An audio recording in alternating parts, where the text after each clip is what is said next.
तर काय मंडळी, तुम्हालाही खायची आहे का अशी टम्म फुगलेली मऊसर अजिबात कडक न होणारी मक्याची रोटी? थंडी स्पेशल रेसिपीमध्ये आज करतोय आपण मक्याची रोटी.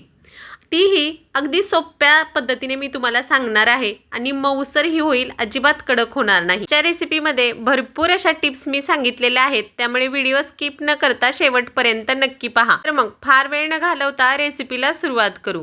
2 वाटी मक्याचं पीठ मी इथे घेतलेलं आहे. 1 टीस्पून खायचं तेल घेतलेलं आहे. 1 टीस्पून ओवा घेतलेला आहे. एक पसरट आकाराची कढई गॅसवरती ठेवून घ्यायची, जेणेकरून पसरट यासाठी म्हटलं मी की आपल्याला पीठ व्यवस्थित हलवता येईल. ज्या वाटीने मक्याचं पीठ घेतलं त्याच वाटीने 2 वाटी पाणी घेतलेलं आहे मी इथं. 2 टीस्पून खायचं तेल, 1 टीस्पून ओवा घातला. ओवा यासाठी मक्याची रोटी खायला पचनासाठी जड असते. ओवा घातल्यामुळे थोडी पचायला हलकी जाईल, म्हणून मी ओव्याचा वापर इथे केलेला आहे. पाण्याला खळखळून उकळी आली की या पाण्यामध्ये मी 1.5 वाटी पीठ घालून घेतलं. पीठ घातल्यानंतर बेलनाच्या मदतीने असं चांगलं घोटून घ्यायचं, म्हणजे पिठामध्ये गुठळ्या होणार नाहीत.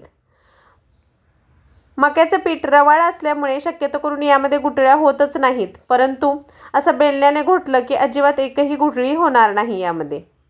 उरलेलं अर्धी वाटी पीठही मी यामध्ये घालून घेतलं. सगळं चांगलं एकजीव करून घ्यायचं आणि झाकण लावून एक वाफ काढून घ्यायची आहे आपल्याला. असं बेलण्याने व्यवस्थित घोटून घेऊयात. पाण्याचा हात घेऊन लाटण्याचं पीठ काढून घेतलं आणि झाकण ठेवून एक वाफ काढून घेऊयात. वाफ काढून घेतली की पीठ छान मऊसर होईल, छान एकजीव होईल आणि एखादी दुसरी गुठळी राहिली असेल तर तीही मोडून जाईल. त्यामुळे झाकण ठेवून एक वाफ काढायला विसरायचं नाही.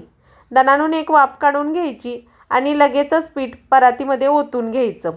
गरम गरम असताना मळायचं नाही पीठ, नाहीतर हाताला खूप चटके बसतात. थोडंसं थंड झालं की पाण्याचा हात घ्यायचा आणि पीठ मळून घ्यायचं. यामध्ये अजिबात गुठळ्या झालेल्या नाही आहेत, त्यामुळे पीठ मळायला काही फारसा वेळ लागत नाही.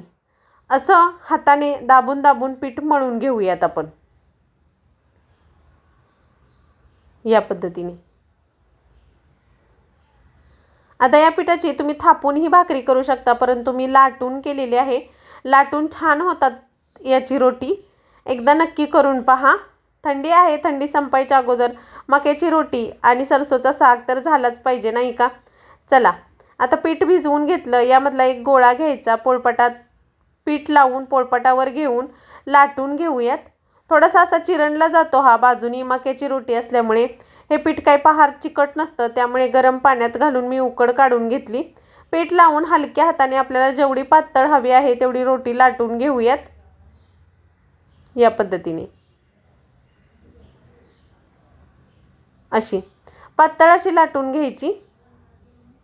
बाजूनी चिरडली तरी तुम्हाला जर गोलाकार रोटी हवी असेल ना, तर मी पुढे दाखवतेच आहे ते कसं करायचं ते. एक धारदार अशी घरातली मोठीशी प्लेट घ्यायची आणि कट करून घ्यायची रोटी आणि दोन्ही बाजूनी भाजून घ्यायची आहे छान. चला, असं पातळ लाटून घेतलेली आहे मी. आता एक मोठी प्लेट घेतली आणि याने असं कोरून घेते. झाली की नाही गोल? पहा बरं, अगदी दिसायलाही छान आणि खायलाही छान वाटते. मस्त अशी गोल रोटी तयार झालेली आहे. इथं मी लोखंडी तवा गरम करत ठेवला होता, त्याच्यावरती रोटी घालून घेते आणि दोन्ही बाजूनी अगदी मंद आचेवरती अजिबात भाजायची नाही, मीडियम आचेवरती दोन्ही बाजूनी छान भाजून घ्यायची भाकरी. कारण मका हे धान्य जड असतं, भाजायला थोडा वेळ लागतो. अगदी जवळून दाखवते. मीडियम गॅसवरतीही तिला फुगायला टाईम लागतो आहे, म्हणूनच सांगितलं मीडियम गॅसवरती दोन्ही बाजूनी खरपूस रोटी आपण भाजून घेऊयात या पद्धतीने. किती टम्म फुगली ना? अशाच तुमच्याही भाकरी होतील. अगदी मी सांगितलेली प्रत्येक टिप्स तुम्ही फॉलो करून रेसिपी बनवा. आणि रेश्माज किचनला अजून सबस्क्राईब केलं नसेल तर सबस्क्राईब जरूर करा. अशाच नवनवीन रेसिपी रोजच्या रोज चॅनलवरती आवर्जून पहा या पद्धतीने. आता दुसरी ही रोटी मी तुम्हाला भाजून दाखवणार आहे.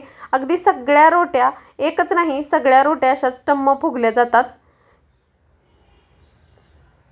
अगदी व्यवस्थित.